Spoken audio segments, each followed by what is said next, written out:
আসসালামু আলাইকুম। আমন্ত্রণ রইল আজকের রেসিপিটি দেখার জন্য। আশা করছি কাছের দূরে সবাই অনেক বেশি ভালো আছেন। মিষ্টি কুমড়োর শাক রান্না করব। কাঁঠালের বিচি দিয়ে এইভাবে রান্না করলে অনেক বেশি সুস্বাদু হয়ে যায়। তো রান্নাটা করার জন্য প্রথমে প্যানে তেল দিয়ে দিলাম এবং সরষের তেল নিয়েছি। পেঁয়াজ কুচি দিয়ে দেব আর তার আগে পাঁচফোড়ন দিয়ে নেব।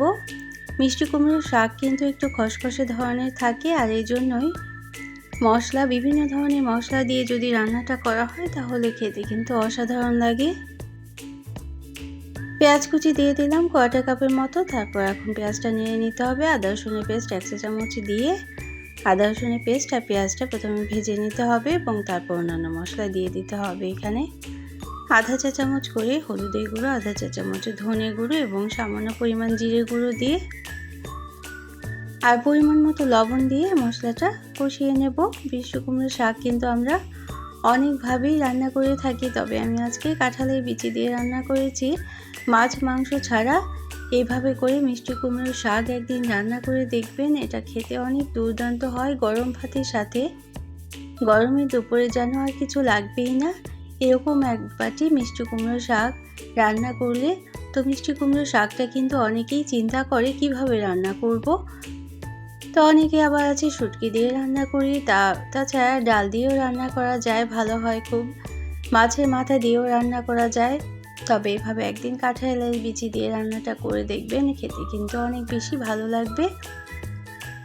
মিষ্টি কুমড়োর শাকের যে ডাঁটার অংশটা সেটা আমি ভালোভাবে আঁশটা ছাড়িয়ে নিয়েছি। আঁশটা ছাড়িয়ে ডাঁটা এবং কাঁঠালের বিচি প্রথমে কিছুটা সময় নিয়েছে ভুনে নেব।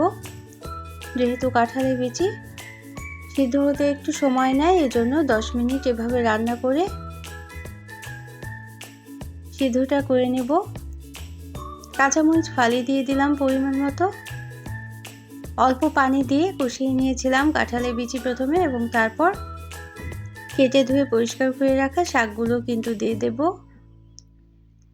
অল্প পরিমাণ পানি দিয়ে আমি রান্না করে কিছুটা সময় নেড়ে নিয়েছি, তাতে কাঁঠালের বিচিটা অনেকটাই নরম হয়ে যাবে আর শাকটা রান্না হতে কিন্তু খুব বেশি সময় লাগবে না। এই জন্য এই কাঁঠালের বিচিটা প্রথমে আমরা 10 মিনিট রান্না করে নেব।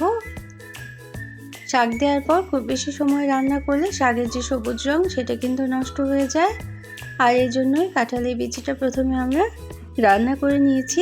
এখন কেটে ধুয়ে পরিষ্কার করে রাখা শাকগুলো কুচি করে কেটে নিয়েছি, সেই শাকটা আমরা এখন দিয়ে দেব। শাকটা অবশ্যই ছোট করে কেটে নিতে হবে, তাতে কিন্তু রান্নাটা খুব তাড়াতাড়ি হয়ে যাবে। আর বেশি বড় করে কেটে নিলে দলা পাকিয়ে থাকবে, তখন রান্নার পরে কিন্তু খেতে ভালো লাগবে না। তো এই পর্যন্ত যারা দেখলেন একটা লাইক দিতে ভুলে গিয়েছেন, অবশ্যই একটা লাইক দিয়ে দিতে পারেন, প্রয়োজনে কমেন্ট করতে পারেন এবং শেয়ার করতে পারেন ফ্রেন্ডস অ্যান্ড ফ্যামিলির সাথে। আর যারা প্রথম ভিজিট করছেন তারা চাইলে চ্যানেলটিকে সাবস্ক্রাইব করে বেল বাটনটাকে একটা প্রেস করে রাখবেন, তাহলে নোটিফিকেশন পেয়ে পরবর্তী রেসিপিগুলো কিন্তু দেখে নিতে পারবেন। তো শাক রান্না তো আমরা সবাই করতে পারি, তবে মিষ্টি কুমড়োর শাকটা কিন্তু অনেকেই আমরা খেতে পছন্দ করি না, কিন্তু যদি এইভাবে অনেক মজাদার করে রান্না করা হয় তখন কিন্তু খেতে সবচেয়ে বেশি মজাদার হয়ে যায়। শাক থেকে যে পানি উঠবে সে পানিতেই কিন্তু রান্নাটা করব প্রথম পর্যায়ে, আর এই জন্যই শাকটা আমি 10 মিনিট ঢেকে রেখেছিলাম। 10 মিনিট ঢেকে রাখার পর শাকটা কিন্তু অনেকটাই নরম হয়ে গিয়েছে। এখন ছাড়িয়ে ছাড়িয়ে দিতে হবে যাতে দলা পাকিয়ে না থাকে, এটা খেয়াল করতে হবে।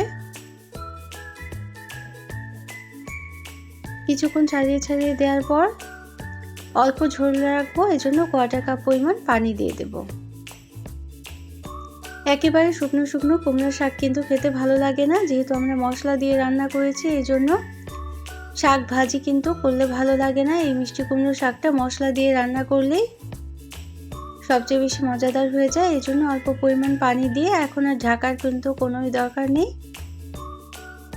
উল্টে পাল্টে এভাবে করে নেড়ে চেড়ে নিতে হবে এবং পানিটা কমিয়ে নিতে হবে।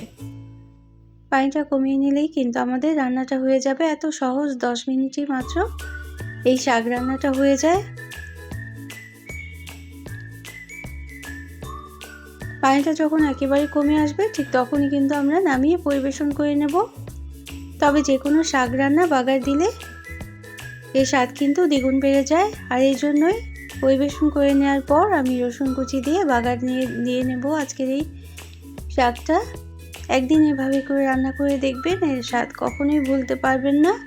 আর এই জন্যই রসুন কুচি দিয়ে দিলাম এবং হলুদ সর্ষে দিয়ে দিলাম। হলুদ সর্ষের ঘ্রাণে এই শাক রান্নাটা আরও অতুলনীয় হয়ে যায়।